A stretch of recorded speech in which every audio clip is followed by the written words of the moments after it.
পুৱাৰ ৰাজপথত বনৰজাৰ সফৰ দৃশ্যবন্দী যুৱকৰ কেমেৰাত এই দৃশ্য যোৰহাটৰ মালৱালীৰ ভোগদৈ দলঙৰ ওপৰত ওলাল ঢেকিয়াপতীয়া বাঘ বাঘটো ৰাজপথেৰে গৈ থকা দেখা পাই এজন যুৱকে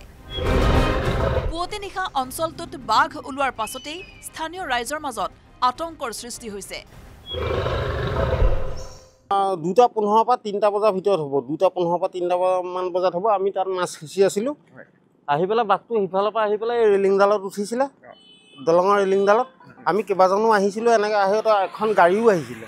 এই ৰেলিংডালত উঠি পেলাই এইফালে নামি গৈছিলে অঁ কিন্তু ঢেকিয়াপতীয়া কোনফালৰ পৰা আহিছিলে বাঘটো এই ইফালৰ পৰা আহিছিলে অঁ এইফালৰ পৰা আহি পেলাই আপোনাৰ 4.5 ফুট 5 ফুট দীঘল হ'ব মিনিমাম অঁ বাঘৰ উপস্থিতি প্ৰত্যক্ষ কৰাৰ পিছতেই পুৱা বাঘটোৰ সন্ধানত বন বিভাগে আৰম্ভ কৰে অভিযান বাঘটোৰ সন্ধানত সমীপৰ অঞ্চলসমূহত তন্নকৈ অভিযান চলায় বনকৰ্মীয়ে বাঘৰ ভৰিৰ খোজ প্ৰত্যক্ষ কৰি বাঘটো ওচৰে পাজৰে থকাৰ সন্দেহ স্থানীয় লোকৰ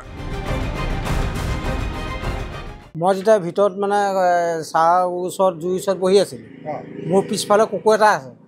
কুকুৰটোৱে যেতিয়া ভুকিছে ভকুটোৱে তাৰমানে বাঘটোৱে মানে দুটা চাউণ্ড কৰিলে মানে একদম খুব ডাঙৰকৈ দুটা চিঞৰ মাৰিলে গুজৰি তাৰমানে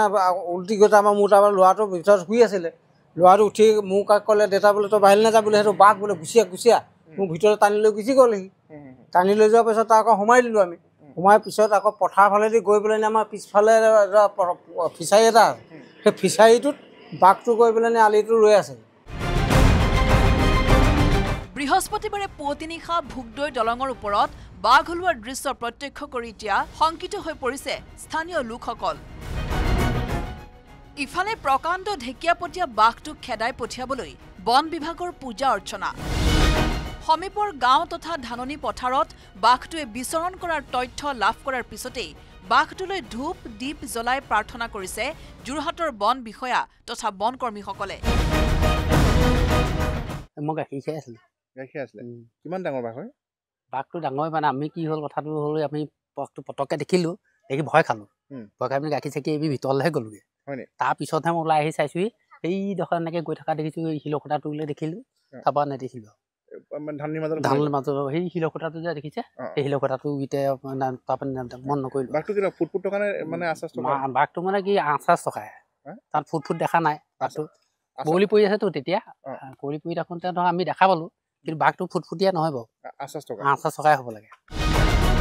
কিন্তু বন বিভাগৰ পূজা অৰ্চনাৰ পিছতো আশ্বস্ত হ'ব পৰা নাই বৃহত্তৰ অঞ্চলটোৰ ৰাইজ